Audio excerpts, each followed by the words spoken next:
Hello YouTube, welcome back to I Blather About My Day while pretending to play a game in the background. Little have you realised I've been hiring a small Spanish person to play the game for me while I'm talking. They're called Escobar. What is that? Red... Forget me now. Oh, that's plan C, that kills you. Great. If I press spacebar by accident, I lose. Ooh. G0S1 Heretic is the seed. And thank you, Red Dog, for the bits. Been here all along. Wait, I did miss one? Oh, I did miss one. Sorry. Amused and Hawkward. Thank you for 9 months. I didn't miss it on purpose. Also, that means we need to switch baby name, doesn't it? Let's go for Josh, because Josh is almost in the seed. Press spacebar, I dare you. Let me just look at my damage and tear rate. No, my damage and tear rate is good. I can't. If honestly, like for serious, I was going to say, for real, if my tear rate or damage were going to be very bad, I was just going to press space. But as it turns out, both stats are real good. So no, I will not be pressing spacebar unless I get a 1-up or such like real soon. Because we started with pretty bad health, that's probably why those two stats are... Oh god, lots of... It's not even the start of the month anymore, that's strange. But thank you Infernal Rodan for subbing with Twitch Prime, and thank you Firehockey33 for a 9-month streak with Twitch Prime. Baby time, keep up the great work. Okay, our baby name will be Hector then, since that's also in the seed, kinda. I was going to go with Heretic, but they would not have a good life if you named your child Heretic, I feel. I do have lots of stories to tell, but I have to tell one that happened today before I forget because it makes me laugh. That is the mind? Yeah, the mind. Damn it. Okay, so I don't know what... It gave me a spirit... No, it gave me 2 spirit hearts and an aura. I don't know what it does besides that.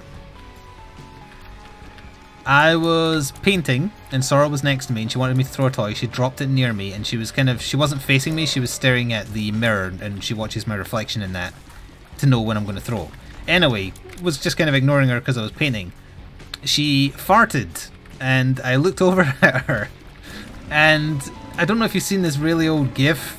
You probably have. The really old gif of like the camera zooming in on the hamster or the gerbil and then the gerbil just kind of turns around and then it zooms in and it goes da-na-na, kind of like in a Dr. Evil type of way. She did that exact turn where she just kind of slowly started to turn and then fully turned looking at me and her eyes kind of bulged. And I said to her, that was you. That wasn't me. And then she darted off and ran into the bedroom. It's one of those moments where I would give anything to have been able to record it because that would have been a GIF shared longer than I'll be alive. It was wonderful. Hector the Heretic. Yeah, that's actually a pretty good name. Alright, let's go fight the boss and hopefully get a spacebar item so that I don't have the temptation of accidentally pressing space. I'm tempted to press space to fast forward the boss intro, but I can't because I don't want to take the risk. So let's see what I have to talk about. I've got a lot of nerd shit to talk about because like it's Batman and stuff, you know, the usual crap I talk about. I did take another stab at my white chocolate and lemon fudge. It still didn't seem to mix properly when I was doing it, but I decided to stick with it and just like I beat the hell out of it when it was ready to pour. It got to a kind of texture that I felt was right. The colour was not as white as expecting because it got coloured by the honey once it was mixed in. But it looks much more like it should in my mind anyway, and it tastes great. Actually, if you look at the picture that I posted on Twitter, if you ignore the sprinkles I put on it, the pink sprinkles, it looks exactly like Scottish tablet. And the Scottish tablet doesn't have the same texture as fudge at all, but it looks like that because it's vanilla, sugar, and butter, basically. Hello, Sir Nightmare. So I'm much more happy with how that came out. So we'll be giving most of it because I'm not particularly keen on lemon to my mother as kind of like a belated extended birthday present. Although I think my mother's got like the make stuff bug off of me. She sent me a picture today, and it was like a cake of some type. And I remembered her mentioning it when we went shopping on my day off, and I replied to her saying, "Oh, is that your horrible avocado cake?" And she replied saying, "Yeah, she can't taste it, it's nice." Because she made a sponge cake with icing, but it's got avocados in it. And that sounds like a perfectly good way to ruin what would have otherwise been a damn fine sponge cake. But she likes it. So I guess that's all that matters. But that's the first time in a long time she's baked anything that I... Well, no, actually, no. Me and my granddad were both very fond of her. She makes like cherry loaves. I don't know what the proper name for them is, but she used to make quite a bunch of them and drop them off to us, which was nice. I am going to take a stab. I couldn't find the cinnamon roll things I needed, the American brand. We don't have anything like that here. Like, I checked all over for like a Scottish equivalent, and I checked the American aisle. It's like cinnamon roll things that come in a tin with a bag of icing or something. I can't remember the name of the brand. But either way, I needed them for one of the recipes I was going to take a stab at in the slow cooker. Couldn't find them or an equivalent, so I'm kind of stuck. I haven't checked if they're on Amazon, so I might try and get around to doing that. So instead, I found the ingredients required to try the apple dump cake, which is not pleasant sounding, but it is pleasant tasting sounding, like, or it sounds like it'll be pleasant tasting rather. Like apple and oats and sponge mix and cinnamon. Avocado is a good way to ruin basically anything. Yes. Did I check the diabetes aisle? I did, otherwise known as the chocolate and biscuits aisle. It wasn't there. Wow, same room again. I wish there was a way just to willingly drop your spacebar item. Because I feel tempted to drop it, or rather use it the longer I have it. Because I see it and just at a glance I'm like, oh, I've got Forget Me now. That's good, I'll do this floor again for a deal with the devil. That's not what's going to happen. Maybe a half price spacebar item? Nope. Okay, maybe get a little bit of cash. Or not. I've come up with a new recipe. Come up with a new recipe. Well, there's a spacebar item, but I need the money for it now. Thank you, Police of Cake, for the host. Yeah, I could press space, but I don't think I should. We'll see, though. I am tempted.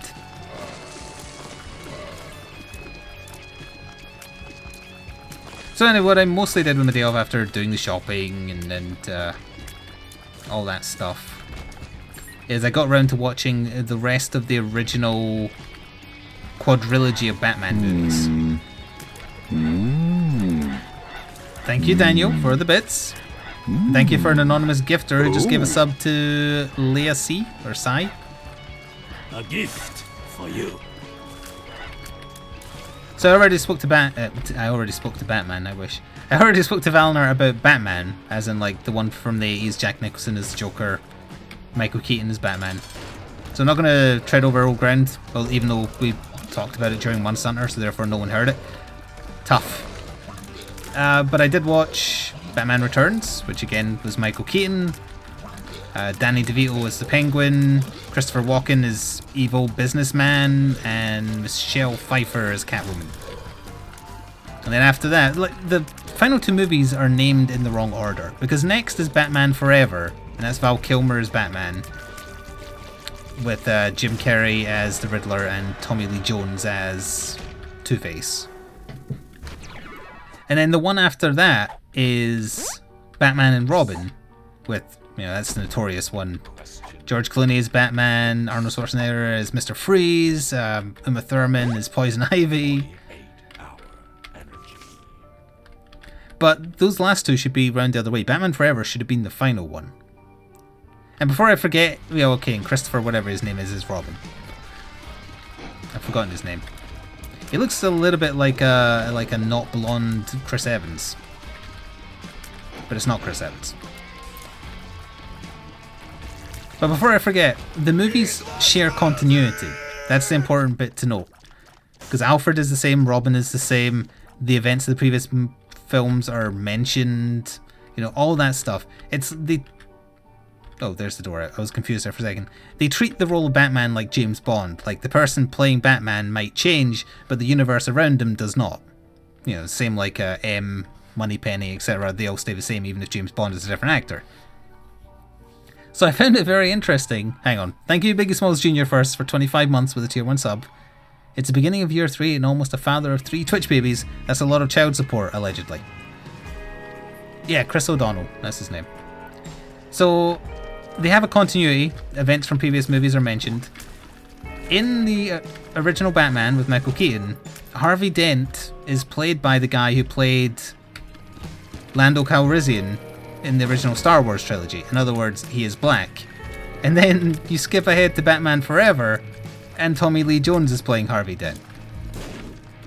Little confusing. Also, I believe Harvey Dent is supposed to be Hispanic, I think. At least he was kind of Hispanic in the original cartoon. He definitely wasn't white, but he wasn't black either. So there's a little bit of strangeness there. Question marks. Might as well take the speed up, I suppose, since we don't need it. So that was a little weird.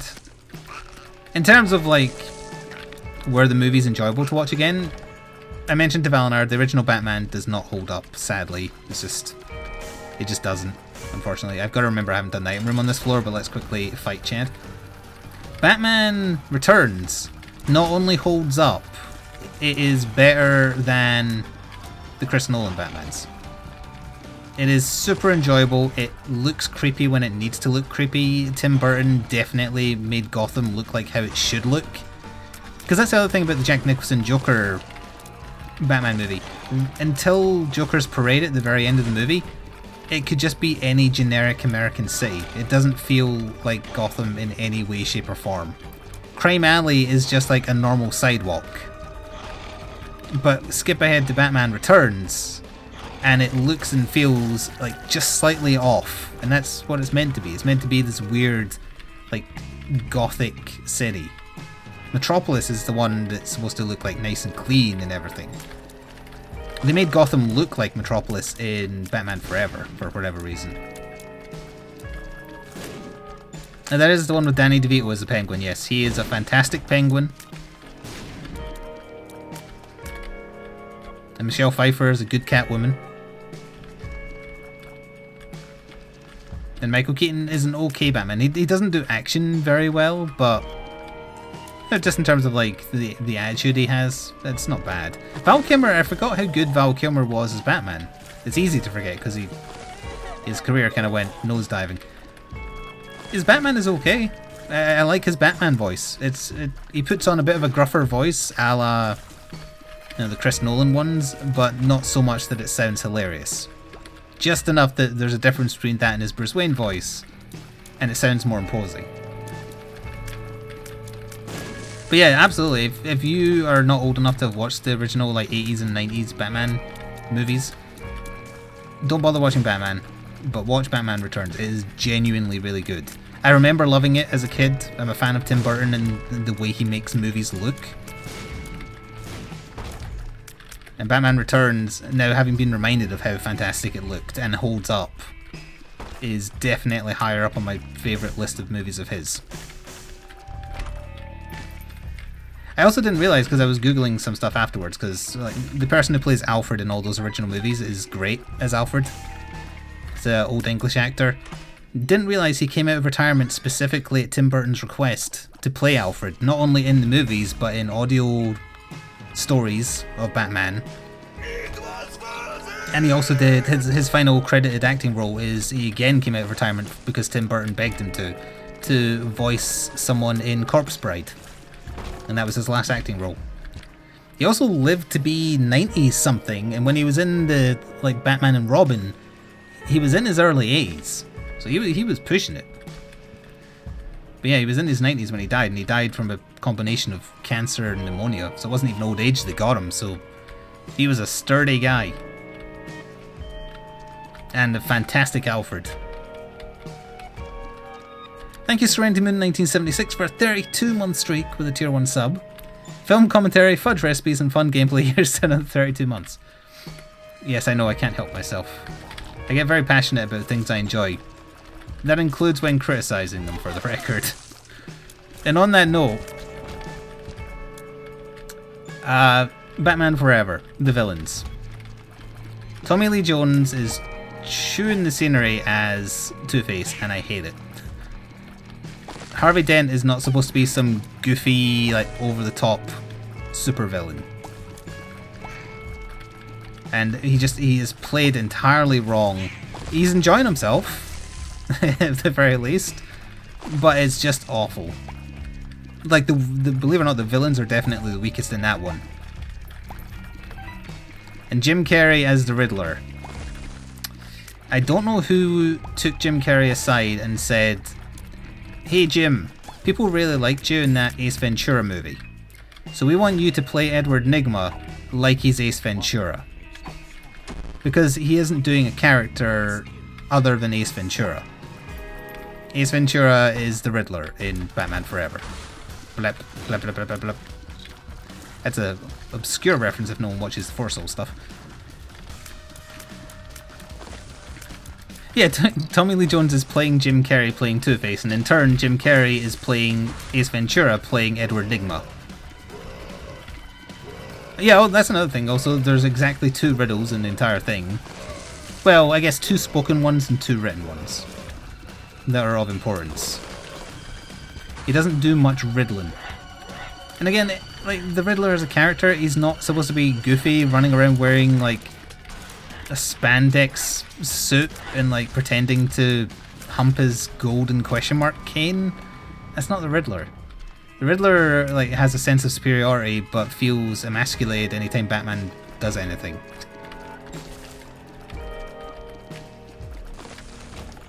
So that was honestly, as a fan, worse. Because when I saw these movies when I was a kid, I was just like, oh yeah, Batman, that's fun. But only in, like, later life when I got more into Batman, I'm like, well, from the point of view of, like, the comics, this is just worse. And Jim Carrey and Tommy Lee Jones are worse than Uma Thurman and Arnie in their respective movies. He does wear a green suit once, and then he wears a white suit adorned with question marks at the end, with Super Saiyan rose hair for some reason. I'd say the thing about Batman Forever, Val Kilmer's on to Robin about like, oh, he really wants to kill Two-Face because in the movie continuity, Two-Face is the one that kills the Flying Graysons. I also like how they keep on treating Robin like he's a little kid when he's clearly in his 30s, which is funny. Did I go in here? What the hell? Oh wait, no, that wasn't open because I had Goat's Head. So he's wanting to kill Two-Face, and Batman's like, no, no, no, you can't kill anyone. If you kill someone, it's a dark path. You'll keep on killing because it won't satisfy your need for revenge. Blah blah blah blah. Cut to end of movie. Val Kilmer Batman kills Two-Face because Two-Face has got them on, like, a metal bar, and he's like, oh, I'm gonna shoot you all. And then Batman says, no, you have to flip your coin first. And then as he's flipping his coin, he throws a bunch of fake coins up, and then Tommy Lee Jones tries to grab them and then falls to his death. Batman kills him. There was no other outcome there. So all that, like, posturing to Robin about, oh no, you shouldn't kill anyone. You should let me do it instead. Killing is fun, try asking a Tombury. He is a bad influence on you.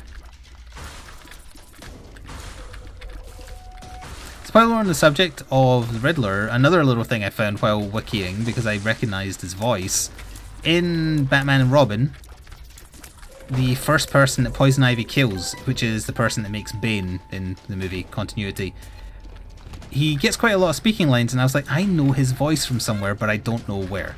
Googled it. He was the voice of the Riddler in the animated Batman cartoon.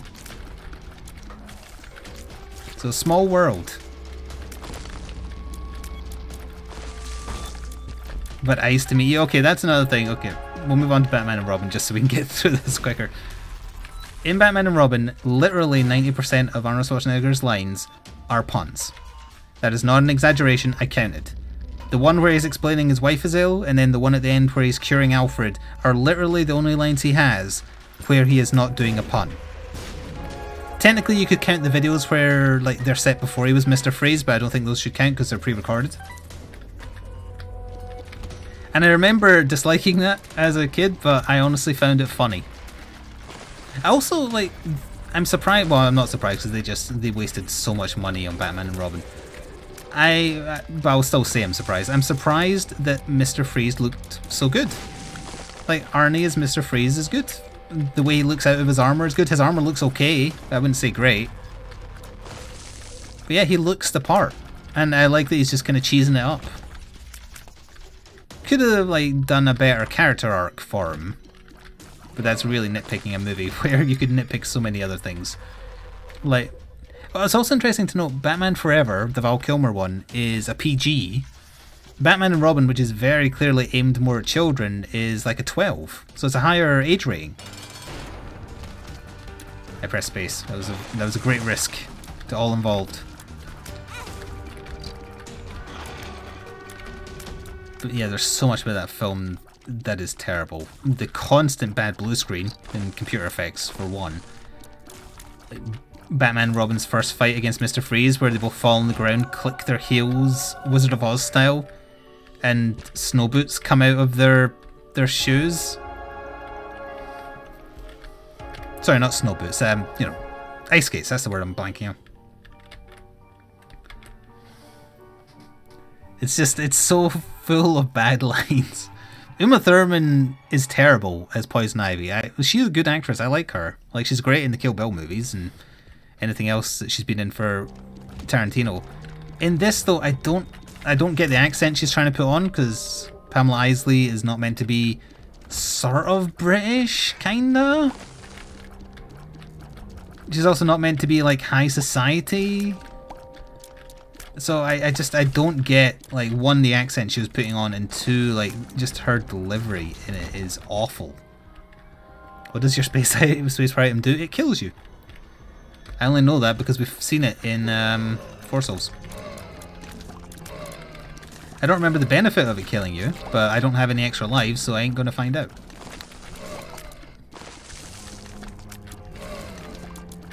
Poor Bane as well. Like, if you thought the Chris Nolan Bane was bad, Batman and Robin Bane is just a wrestler with some really, really bad special effects that is a lackey for Poison Ivy.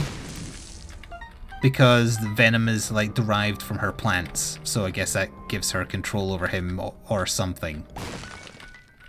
And the one time he's meant to be useful in the entire thing is when Poison Ivy is trying to free Freeze from Arkham. And she's like, smash down that wall so we can escape.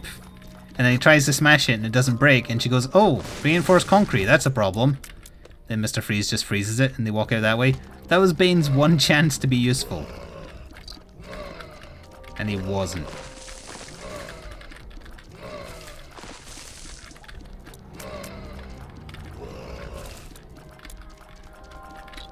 That's also the movie where they pointlessly introduced Batgirl to the last 10 minutes.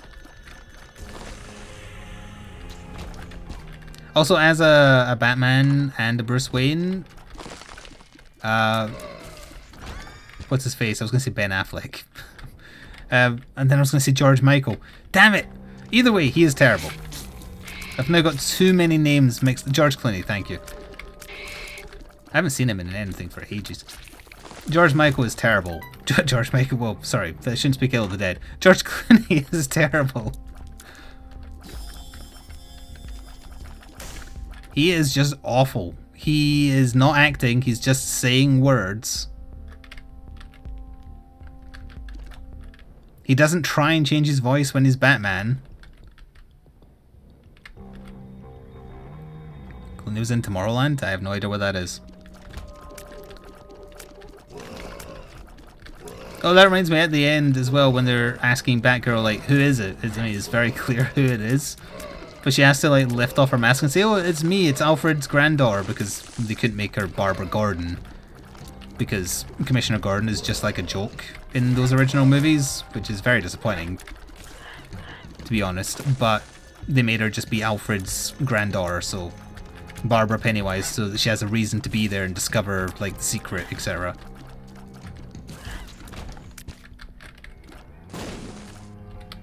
They had the same guy play Gordon in every one of the movies as well, and yet he never does anything.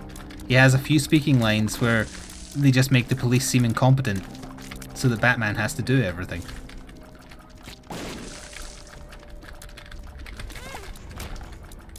So very, very wasted. Like, compare that to something like Year Zero, or Year One, sorry, not Year Zero. Year Zero is a different thing. Year Zero, which is largely, like, half of it is about Gordon, half of it is about Batman, and the Gordon stuff is great. It really explores his character, it gives him depth. Shows what he's made of, shows that he can handle himself, that he doesn't need Batman, especially not at that point. That's a character that deserved to be looked into. Not just used as a joke. Yes, Batman and Robin is the one where he has the back credit card as well. The less said about that, the better. Because it's embarrassing for a whole bunch of reasons. That's when they're both like under Poison Ivy's effect and they're bidding on her. Because she's at a police auction for a diamond.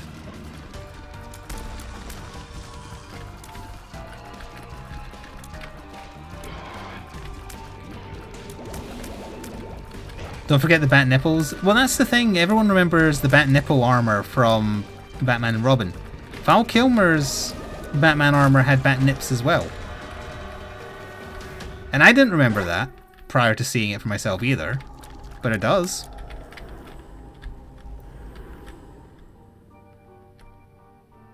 Okay, move on. The cha-ching when he brings it out. Yeah.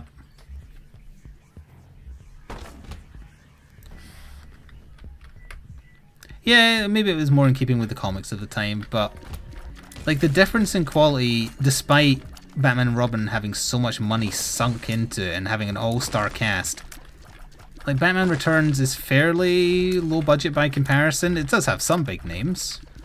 It's just, it looks and feels so much better. Like, it's genuinely, or to a kid, at least I remember it being genuinely creepy, like Penguin's Penguin Army and his creepy clowns, because I guess they didn't have any clowns in the Jack Nicholson one, so they were like, we've got to put creepy clowns in somewhere. Let's have Penguin run a kind of freak show crew. That lady who never really talks until the end, and she's got the dog that steals the remote control Batarang.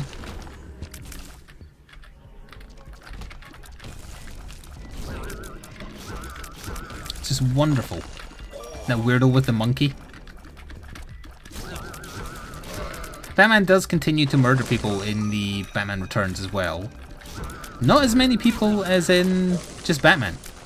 Definitely killed the most people there when he blew up the entire not Ace Chemicals. But he does kill a few of them. Like, he straps dynamite to one of them and throws them down a pit. They're definitely dead. That's about it. In the Val Kilmer one, he kills Two-Face. Other than that, I don't remember offhand if he killed any... I really need a spacebar item. And in Batman and Robin... That's a spacebar item, right? Shit, no it's not. Oh wait, no it is. But I have room for two because I took backpack. Alright, that's fine. That just means I can safely accidentally press spacebar now. Everything is fine. Thank you, Daduke1999 for a 12-month streak with Twitch Prime. Finally have a desktop to have Twitch on. It actually works. Nice. Congratulations. Alright, I should probably conclude the old Batman jabber before I lose too many more people. But yeah, definitely I highly recommend, if you've never seen it or have not seen it since you were a kid, rewatch Batman Returns. It is genuinely probably the best Batman film. It was worth it! Unless you're looking for something much more serious, in which case, you know, the Heath Ledger one is probably the best serious one outside of the animated stuff. Thank you, Hopka Philip, or Flik. I never pronounce your surname correctly, or your second name. But thank you for 7 months with a tier 1 sub, and carry on lurking. Oh, it's been such a long time since I've seen Epic Fetus. I guess we'll take it. The run is in no particular danger, but now we get to blow shit up. It's been a long time, actually, since we've seen Epic Fetus. Oh, there's a tinted rock back there, I think.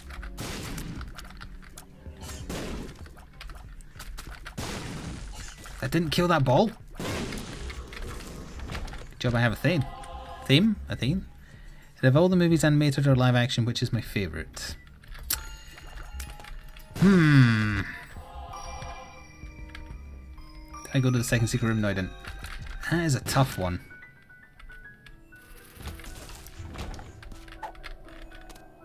Friends till the end. Friends till the end. Friends till the end. Oh. I'm thinking it's so hard to pick one. I think of the live action movies, Batman Returns, but I might be slightly biased just from having like literally just watched it yesterday. Wow. Animated though, Year One is really good.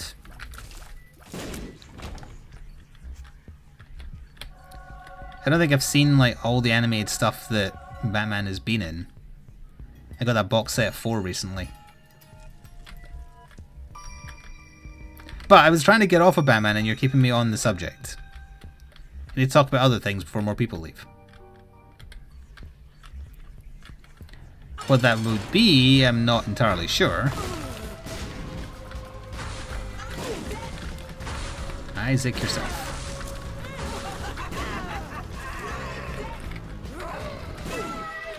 Still alive! Tarzan, start talking about Spider-Man. I don't know enough about Spider-Man.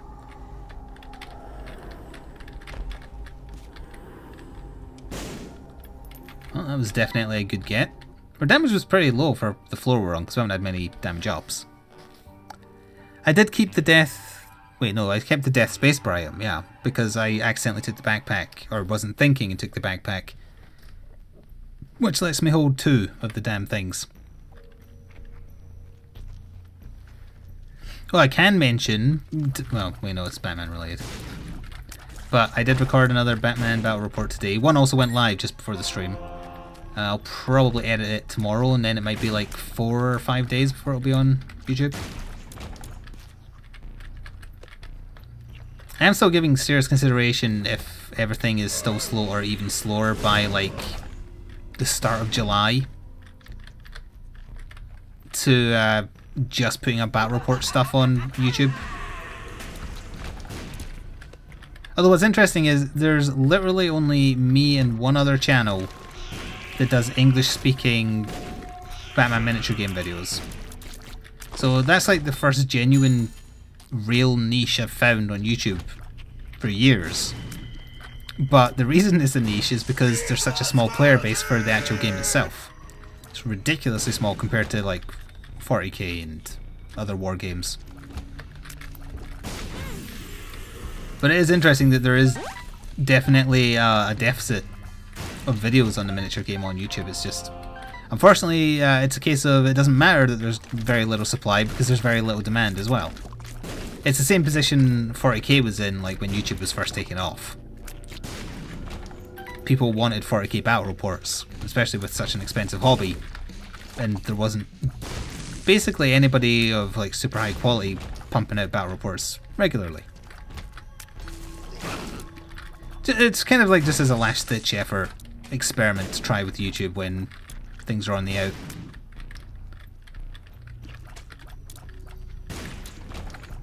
Not saying it will happen for sure, it's just, man, just thinking out loud. Thank you 134 Shadow for a 26-month streak with Twitch Prime. Sorry, I did see, I was just finishing my thought. I normally watch on YouTube. How do I give bits? You have to buy them or get them for free via watching like ads that Twitch gives you, or like doing Twitch RPG surveys. If you have them, it's just like slash bits and then the amount, or you can add my name to get my custom bit emotes.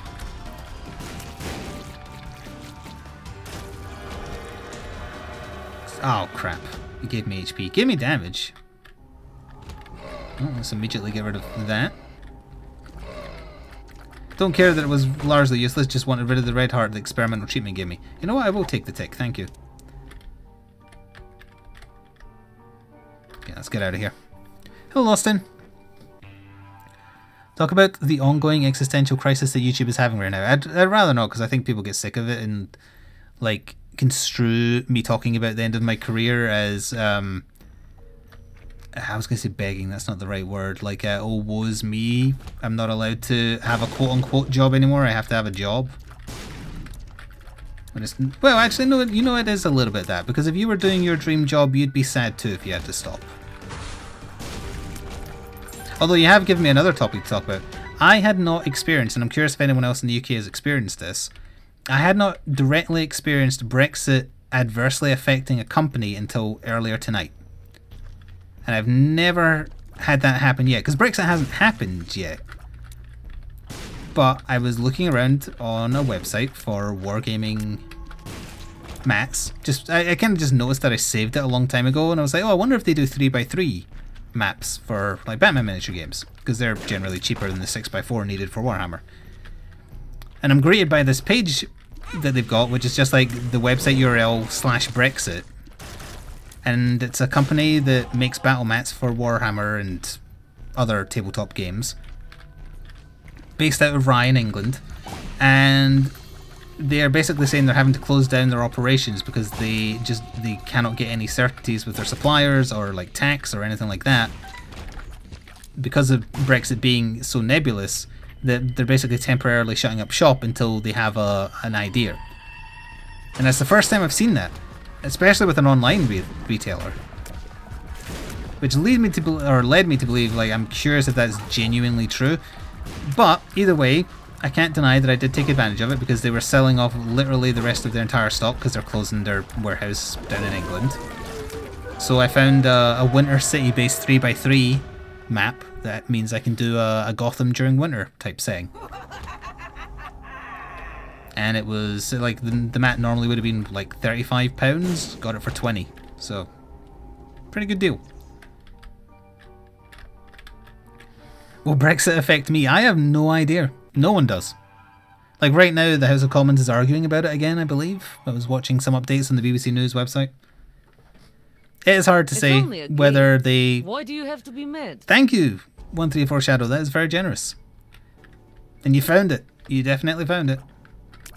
It's hard to say, depends on whether a deal is struck or if no deal is struck. I am curious if, like, stuff with this, Article 15 is it? If that does come into force, will I be slightly safer because I'm no longer part of the EU? Or, like, who knows? I don't know. Like, the YouTube and Twitch bubble is already bursting for 90% of those in it. But even if it wasn't, like, stuff like Brexit and the dumb copyright law that doesn't work online changing, these things could kill it anyway. So maybe it is the right time to get out, I don't know. I wish I didn't have to. I wish they would stop messing with the internet, trying to bring in rules and laws specifically designed for them to try and control it. Under the guise of safety, they just want more control. Did anyone see Twitch doing that little conference about what it might mean if the article, whatever it was, comes into play? One of the examples they gave was if you were just streaming yourself, like you were doing a vlog, and you were streaming yourself and you happen to have a poster for a band in the background, that's undue prominence. Nor do you have the band's permission, so that'd have to go. I thought it was Article 3. Is it Article 11? I keep on, I've heard it mentioned so many times and I've forgotten what number was associated with it.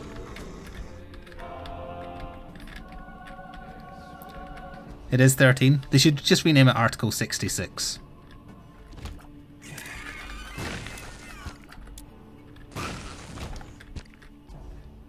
So lest you think you were safe if you don't do gaming or anything music related and you just like talk to a camera, it might not even be easy to do either without proving you have permission to display everything you have in the background. It's ridiculous.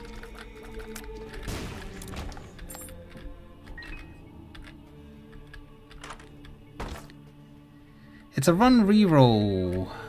We're pretty much nearing the end of story time, so I don't really want to take a risk on this before the end.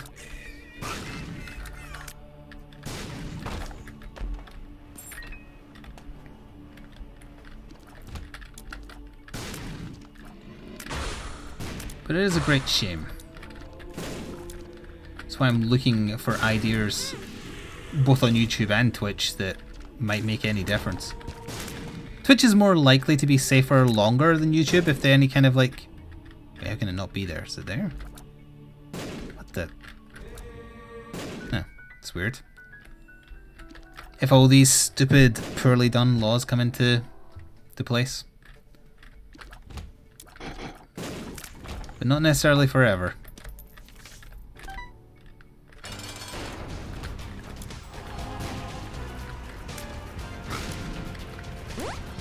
Actually, that's reminded me one last story, because I found it funny. Apex Legends video went live on YouTube yesterday, I think. Got a comment. It was a relatively nice comment. It was a comment that said something like, hey, stick in there and things might work out. Something along those lines, just a general sentiment. But it had a little bit of a flavour of being like, and you might get where I am. So I was like, oh, I wonder if this is a person who's got a large channel. So I looked, also don't bother trying to find the comment because I deleted it after looking into the person. Went and looked at their channel. They had 4 Fortnite highlight videos. Well, fine, they had a fair number of views, so I guess they were doing something right. But then I looked at their subscribers and they had like 16,000 subscribers and I was like, well, those numbers don't add up. So then I went to their About tab and I saw they had a Twitter. And I already knew what I was going to find before I pressed on it. Went to their Twitter. They'd made like maybe 5 tweets. The account had just been made. They had like 6,000 followers. So I'm not going to sit and take pleasantries or pseudo advice from someone who has bought their viewership, well, pretend viewership, to try and get a leg up on the competition from the start. Now, people have accused me of doing similar in the past because I have a lot of subscribers and don't get many views. That's down to viewership leaving, not viewership being bought. This is a channel that was, and a Twitter account associated with said channel, that was a few days old and was very clearly just buying followers. Presumably they were just going around popular games a la Fortnite, Apex Legends, leaving those kind of pleasantries in the hope that someone would click on them just to have a look, in the way that I did, but also then maybe subscribe.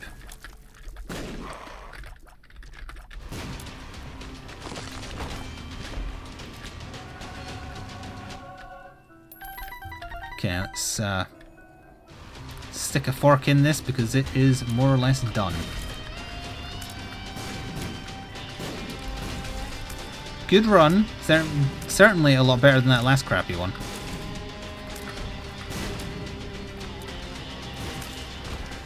Okay, and Monsieur Blue Baby.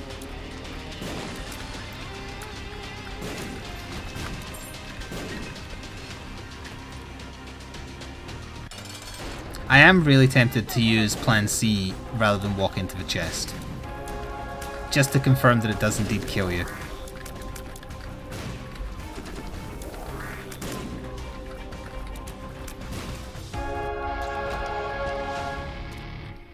Should I, chat? Should I just sacrifice myself at the last possible moment?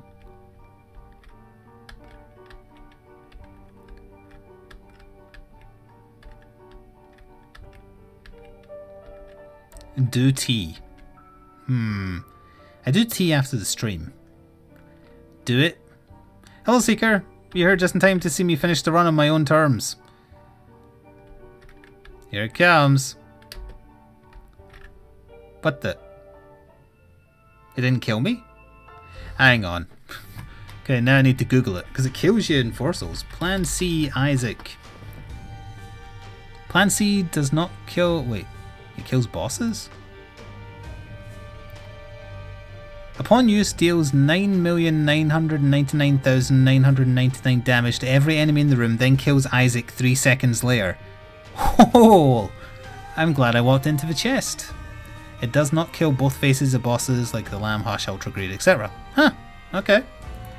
Good to know if I ever get that item again in the future. Thanks for watching YouTube, see you later. Ta-ta for now.